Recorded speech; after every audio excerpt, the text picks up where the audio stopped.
मकुन सुस्ती नमाज़े पंजगाना फवैलुल लिल मुसल्लीन अल्लज़ीना मोमिनारा इनमज़ इमदादे दा इस्ताईनु आयते क़ुरआ बखा आयते क़द अफ़लहा रायते कुन गौरकुंदर मानियाज दिल सादिकुन।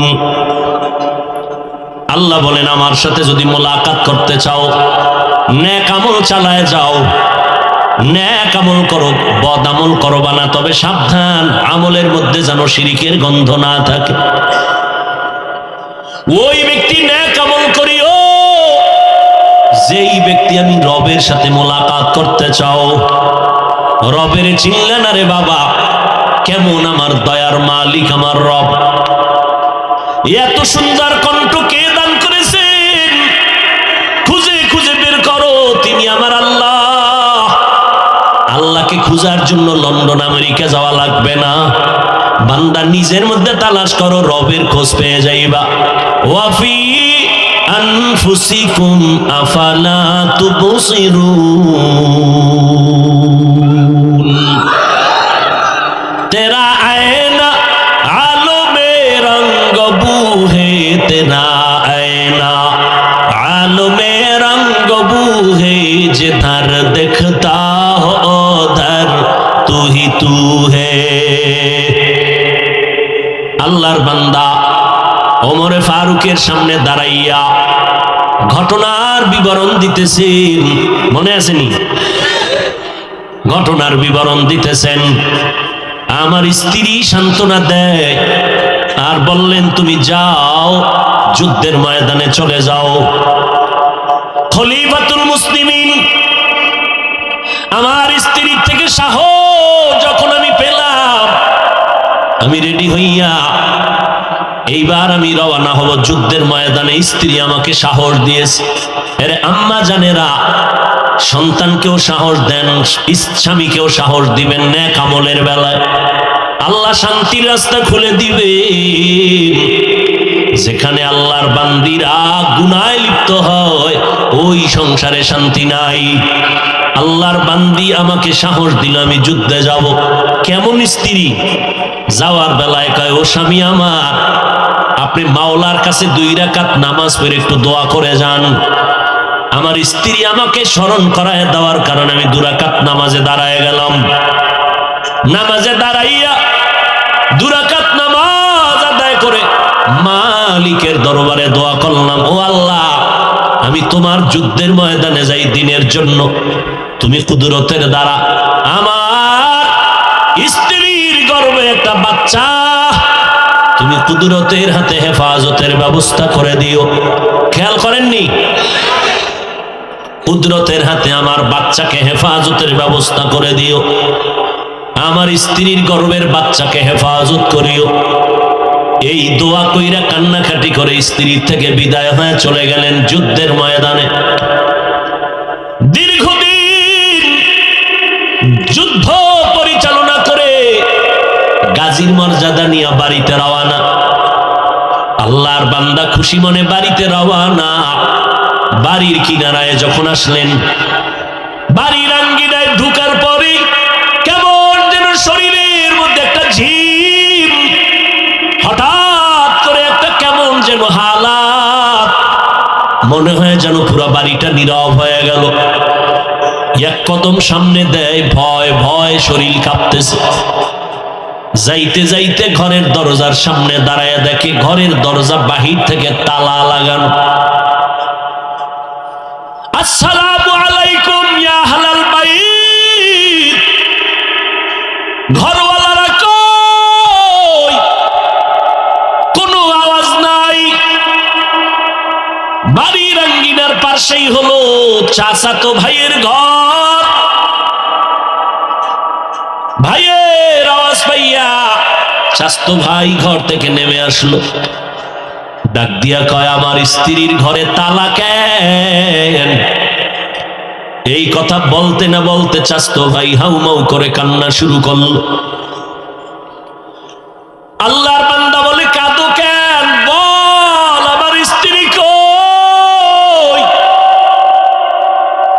চাচতো ভাই কান্না করতে করতে এক পর্যায়ে একটু হুঁশে আইসা কয়, ও ভাই, তুমি যেদিন যুদ্ধের ময়দানে চলে গেছো, এর পরের দিন তোমার স্ত্রী জমিন থেকে বিদায় হয়েছে। আমরা জানাজা পড়াইয়া কবরের মধ্যে দাফন করে দিয়েছি। আল্লাহর বান্দা কান্না করে আর কয়, ভাই একটু চল আমার স্ত্রীর কবরে যাই, একটু জিয়ারত করে আসি। এই কি আমার কপাল, আমাকে মাওলায় কি এত কঠিন পরীক্ষায় ফেললে। কই আমার জীবনের একটা আশা, আমার সন্তান, আজ আমি সন্তানও পেলাম না, স্ত্রীকেও পেলাম না, কে আমাকে সান্ত্বনা দিবে। আমি আমার স্ত্রী কথায় পইরা কিন্তু যুদ্ধের ময়দানে গেলাম, এত সান্ত্বনা দিছেন, আমি স্ত্রীকে ভুলতে পারি না। চাচতো ভাই সন্ধ্যাবেলা ভাইকে নিয়ে কবরের দিকে রওয়ানা। কবরের দিকে যখন বাড়ির পিছনে রওয়ানা, যত সামনে আগায় দেখে কবরের ওই অঞ্চলটা পুরা আলো আলো আলো আর আলো। আল্লাহর বান্দা যত আগায় দেখে আলো, যত দেখে আলো, যত আগায় শুধু আলো। কবরের কিনারায় গিয়া হাজির, দেখে কবরের চারপাশে শুধু আলো। আকাশের দিকে কেমন যেন একটা তার বাতির আলো এভাবে জ্বলতেছে। চোখের পানি ছেড়ে বেহুশ হয়ে গেল। উইঠা আবার বর্ষে বাইরে কয়, এই আলোটা কবরের মাঝখান থেকে উপরের দিকে এভাবে উঠতেছে আর চারদিকে আলো হচ্ছে, কারণটা কি?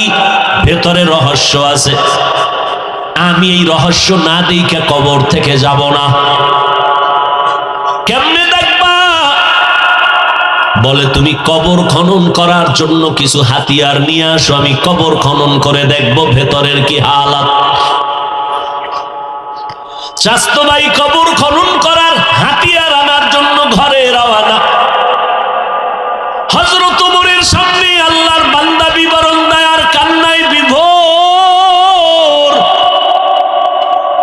চোখের পানি ছেড়ে কান্না করে আর বলে, খলিফাতুল মুসলিমিন, আমার চাচতো ভাই যখন ঘরে গেল হাতিয়ার আনার জন্য, আমি আল্লাহর কাছে কান্না করতেছি, ও মালিক, তোমার রাস্তায় গেলাম, আমার স্ত্রীরও পাইলাম না, বাচ্চাও পেলাম না।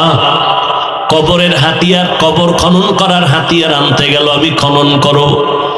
হঠাৎ করে দেখি কবরের মাঝখান থেকে একটা ভাগ হয়ে ফাঁকা হয়ে গেল। কবর মধ্যখান থেকে ফাঁকা। আমি একটা নজর দিয়ে তাকাইয়া দেখি আমার স্ত্রীর বুকের উপরে দুধের বাচ্চাটা খেলতেছে। আর একটা গাইবি আওয়াজ, কি যেন আওয়াজ দিয়া বলতেছে, কবরের ভিতরে নামো, বাচ্চাটারে কোলে নাও, এই বাচ্চাটা তোমার সন্তান, তাড়াতাড়ি কোলে নাও। তুমি তো যুদ্ধে যাওয়ার সময় জায়নামাজে বইয়া বলছিলা, আল্লাহ বাচ্চাটারে হেফাজত করো। ওই দিন যদি বলতি আল্লাহ স্ত্রীকেও হেফাজত করিও, আজকে তুই আইসা স্ত্রীকেও পেয়ে যাইতি। খলিফাতুল মুসলিমিন মা হারা কবরে নাইমা বাচ্চাটারে কোলের মধ্যে নিলাম। আজকে আপনি আমার কাঁধে যেই বাচ্চা দেখেন, এটা সেই বাচ্চা। খলিফাতুল মুসলিমিন ওমর চোখের পানি ছেড়ে কাঁদলেন। আল্লাহ যাকে কবুল করেন এইভাবেই তার জন্য রাস্তা খুলে দেন। ও বান্দা, দোয়া ছাড়া কোনো পথ নাই, নেক আমল ছাড়া কোনো নাজাতের পথ নাই রে বাবা। আল্লাহর সাথে মোলাকাতের চিন্তা করো, কয়দিন আর বাঁচবারে বাবা। আল্লাহর কাছে মোনাজাত করো, চোখের পানি ছাড়ো, 2 ফোঁটা চোখের পানির বড় দাম। ও ও বান্দা, মনে মনে ভাবছো তুমি বড় আমলওয়ালা, বড় হাজি সাহেব, বড় নামাজি। আমি যে শুরুতে ঘটনা শুনাইছি, শহীদ হইয়াও জাহান্নামী, আলেম হইয়াও জাহান্নামের হ্যান্ডকাপ লাগবে হাসরের মাঠে। ওই চিন্তা যদি করো, একটু চিন্তা করো বাবা, তো আমার উপায় কি হবে? জীবনে কি করলাম, যা করেছি এগুলো তো আল্লাহর কাছে কবুল হওয়ার কোনো গ্যারান্টি পাই নাই। আর আমার আমল যদি কবুলের একটু লাইন হইতো, আমার চোখে পানি থাকতো, নেক আমলের আগ্রহ বাড়তো, গুনাহ থেকে অন্তর বাঁচার জন্য পাগল হয়ে যাইত। ও যুবক বাবারা, কয়দিন আর দুনিয়াতে বাহাদুরি করবা? এই দুনিয়াতে কত বড় বড় বাহাদুর আল্লাহ ধ্বংস করে দিলেন। ও আম্মা জানেরা, এখনো সময় আছে, তওবা করে নেন। দুনিয়ায় যতদিন থাকবেন আল্লাহকে বলেন, আল্লাহ আর গুনাহ করব না, মা বাবারে কষ্ট দিব না, উলামায়ে কেরামের বিরোধিতা করব না, নবীর সুন্নাত অনুযায়ী চলবো, নামাজ পড়বো, দাড়ি কাটবো না, বেপরদায় চলবো না, নবীর সুন্নাত মেনে চলবো। আল্লাহর কাছে পেছনের গুনার জন্য ক্ষমা চাইয়ে, কারণ ওই গুনাহগারের জন্য যেই জাহান্নামের আযাবের বয়ান। দুনিয়াতে ঘুমাইতে গেলে বাসায় মশারি ছাড়া ঘুমাইতে পারি না, মশার কামড়। দুনিয়াতে ফ্যান ছাড়া ঘুমান যায় না, গরম সহ্য করতে পারি না। গুনাহগার হইয়া কবরে গেলে কোথায় পাইবা মশারি? ওই কবরে জাহান্নামের আগুনের গরম কেমনে সহ্য করবা? আল্লাহর আযাব বড় ভয়ঙ্কর। ওই কবরে তিনটা সাদা কাপড়ের প্যাকেট হইয়া যেদিন সবাই বিদায় করে দিবে, আজকে ডানে বামে আমার বডিগার্ড বন্ধু বান্ধবের অভাব নাই, কিন্তু যেদিন মরে যাব আমার আপনজনেরা আমার গায়ের গেঞ্জি বিলেট দিয়া কেটে কেটে রেখে বিদায় দিবে। বাঁশবাগানে থুইয়া সবাই চলে যাবে, আর খবর নিবে না। ওই কবরে নেক আমল ছাড়া উপায় হবে না। যদি গুনাহ নিয়ে যাও রে মুমিন, আল্লাহ পাকের নবী বলেন, ওই কবরে আমার আল্লাহ ফেরেশতাকে গায়বী আওয়াজ দিয়া বলবে, জাহান্নামের সাথে রাস্তা খুলিয়া দাও। আল্লাহ সর্বশেষ কবরের মাটিকে বলবে, ও কবরের মাটি, এই নাফরমান গুনাহগারকে দুই পার্শ্ব থেকে জোরে জোরে চাপ দাও। আম্মা জান আয়েশা রাদিয়াল্লাহু আনহা বলেন, নবী পর্যন্ত কিয়ামতের ভয়ঙ্কর হালাতের কথা স্মরণ করে কান্না করতেছেন আমার হুজরায় বসে। নবী যদি কান্না করেন, আপনার আমার উপায় কি হবে রে বাবা? আল্লাহর ওলিদের দরবারে আসছেন, উলামায়ে আহলে হকদের কাছে আসছেন, দুই ফোঁটা চোখের পানি ছাড়েন, এই টাইম হলো কান্নার টাইম। আল্লাহ রহমতের দরজা খুলে রাখছেন।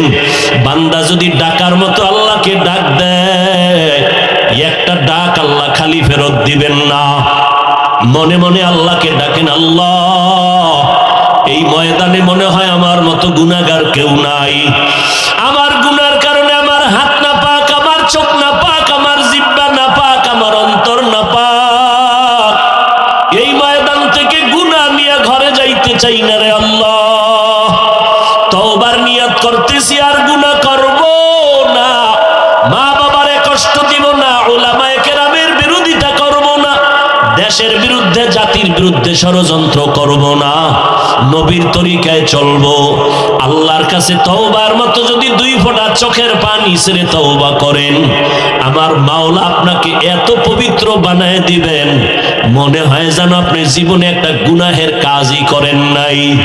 আল্লাহ আমাদের খাঁটি তওবাওয়ালা জিন্দেগি দান করেন, গুনাহমুক্ত জিন্দেগি দান করেন, বেশি বেশি নেক আমলের তৌফিক দান করেন।